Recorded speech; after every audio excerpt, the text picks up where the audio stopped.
So this morning on Live at 9, we have two distinguished guests from the Memphis-Shelby County Schools Board with us to help us maneuver all these burning questions parents and school leaders are contemplating as we head into the new year. Joining us are Board Chair Dr. Althea Green and Board Member Michelle Robinson McKissick. Welcome to Live at 9. Good morning. It's great to be here, and congratulations. I haven't had a chance to be on the new Live at 9. You're on this is the red couch. I know, Red I couch love it. talk.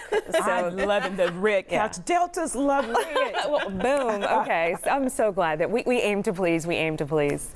Okay. Well, let's start right now. You narrowed down the superintendent search to 3 women from outside of Memphis, and let's look at their pictures. Let's talk about them and talk to me about what you're thinking as we move forward and the process here. We have Yolanda C. Brown, the Chief Academic Officer of Atlanta Public Schools. We have Dr. Marie Fegans, Chief of High Schools and Leadership Development, Detroit Public Schools Community District. And then we have Dr. Cheryl Proctor, Deputy Superintendent, Instruction and School Communities, Portland Public Schools. Let's talk about this. Yeah. So where do we go from here? Well, I'll say from here, we will bring all 3 candidates back to Memphis, and they will spend some time with community leaders, meeting city council, chambers, all of our partners in this work. And then we'll have opportunity to visit schools, but then as board members, we will have an opportunity to have a deep dive, to ask questions, to hear more about them. We have an opportunity now to continue to read resumes, to research them, to talk to people who work in those districts. So I love being a private eye, because I want to make sure it is important that we get it right, but it's important, Kanji, that we bring the best leader before Memphis-Shelby County Schools. And I just want to add to that we have some really strong candidates. Yes. And what's really exciting during this process, when it came down to finding out who our top 3 candidates were, it was the exact same candidates for both the community members from when they heard them during the interviews and as well as the board. So we're really aligned on what we're looking for in our next superintendent. And so, I mentioned that they do come in from outside of Memphis, and this is a complex city. There are so many complexities. We have a 24% poverty rate. How do you ensure that what they know that they need to do is in line with our community? Well, having served on a national board for education, the Council of Urban Boards of Education, a lot of the challenges we're facing here in Memphis, they're also, certainly taking place in places like Detroit, like Atlanta, where 2 of the candidates are, and the one candidate is coming from Portland, Oregon. She's been to numerous school districts. So these are things that they are used to dealing with, and then it's just a part of, getting the culture of Memphis, and that's what you get when you talk to people, and that's what we're going to be doing in the next round of interviews. Okay, and Dr. Green, with regards to transparency, you're a voice of the board.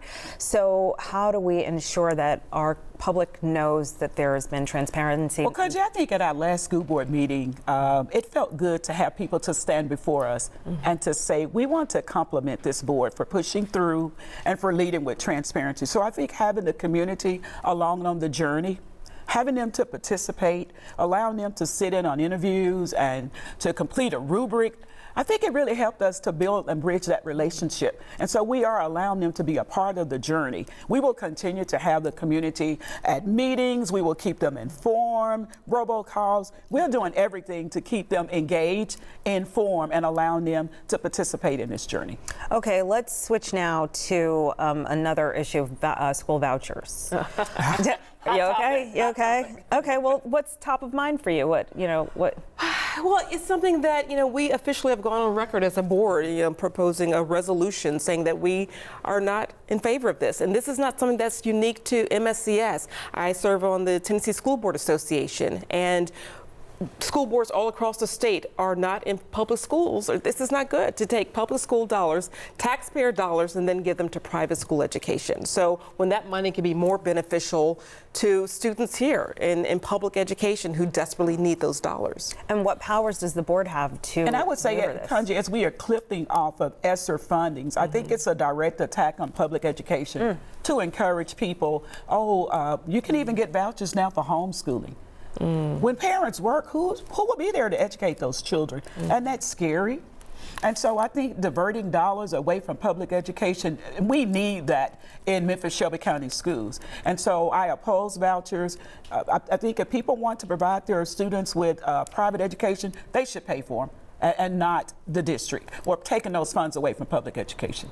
And I think what's going to be different this time around, because when they first rolled out that first phase of vouchers, it only impacted Memphis Shelby County schools and Metro Nashville public schools. Now, other parts, all the public schools in the state, and so they're going to see a different level of pushback from those in East Tennessee and other parts of rural Middle Tennessee. Okay, what I love about Live at 9 is it's not just a quick soundbite. So we are going to take a short break, and then we're going to be back, and we're going to discuss the new A through F grading scale. Yes. They are ready for that. I'm ready. And also the school infrastructure challenges. We'll be right back.